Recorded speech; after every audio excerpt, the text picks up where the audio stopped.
Hi, it's HardReset and today I'll show you how to fix phone heating while charging on Samsung Galaxy A20e.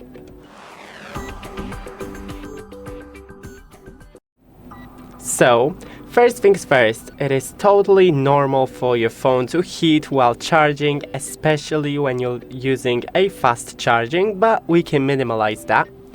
So first, if you don't need fast charging, then go into the settings, device care, battery, charging, and disable the fast charging.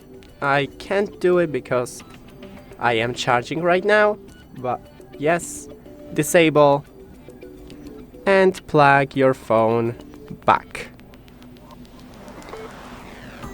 Next thing is to disable or close all the background apps. Take off the case of your phone while you're charging it. Avoid using your phone. Just leave it on the nightstand and let it charge properly. Especially don't play games on it.